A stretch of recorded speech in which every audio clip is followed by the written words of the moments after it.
Hello guys, welcome.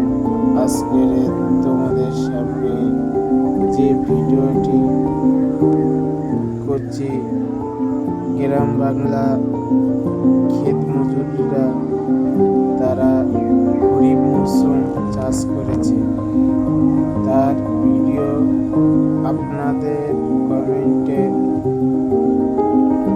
মাধ্যমে আপনারা জানিয়েছ যে দাদা ভাই আপনারা খরিফ মৌসুমে কিভাবে চাষ হয় তার সৌন্দর্য ভিডিও করে আমাদেরকে দেখাবে, আমাদেরকে দেখানো চাই। তাই তোমাদের সেই খরিফ মৌসুমের ভিডিও করে আপনাদের প্রচেষ্টা আর সাহায্যে বন্ধুরা খরিফ মৌসুমের চাষ আমাদের গ্রামের যে ভিডিও আপনাদের রিকোয়েস্টে ও কমেন্টের মাধ্যমে জানিয়েছ, সেই ভিডিওটি দেখানো হচ্ছে।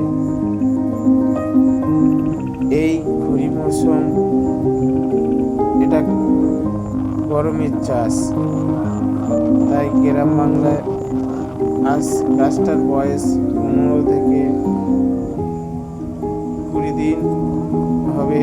অনেক গাছ, অনেক 1.5 মাস 1 মাসের গাছ।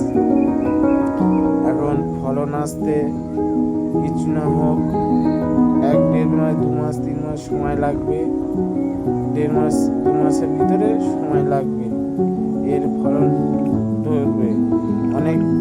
অনেক গাছগুলো আবার 1 মাসের ভিতরেও ফলন আসবে, অনেক গাছগুলো 1.5 মাসের ভিতরে ফলন আসবে। সবুজ অরণ্য ভরা আমাদের এই গ্রাম। ভিডিওটি কেমন হয়েছে প্রত্যেকে কমেন্টের মাধ্যমে লাইক কমেন্ট শেয়ার করিবেন।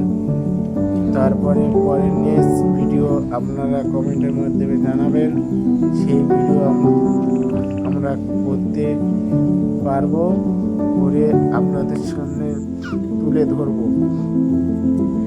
তা এই ধান ক্ষেত মজুরিদের জন্য ধান বীজ বপন করা হয়, সার বীজ প্রয়োগ হয়। কোনো পোকাও লাগেনি।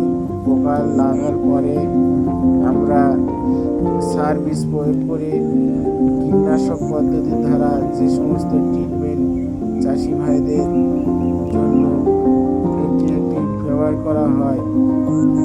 তাই প্রত্যেককে সবাই চায় যে আমার জমিতে ধান একটু ভালো হোক, সবাই চায় যে একটু গাছটা উন্নত মানের কীটনাশক পদ্ধতি ফলন ধরুক।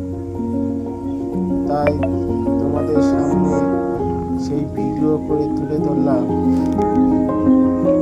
গ্রাম বাংলা চাষি ভাইদের জন্য খুবই সুন্দর একটা মৃদুময় পরিবেশের এই গাছ ধান চাষ করে চাষি ভাইরা। আপনারা প্রত্যেককে বর্ষাতে এই ধান বেশি চাষ করো।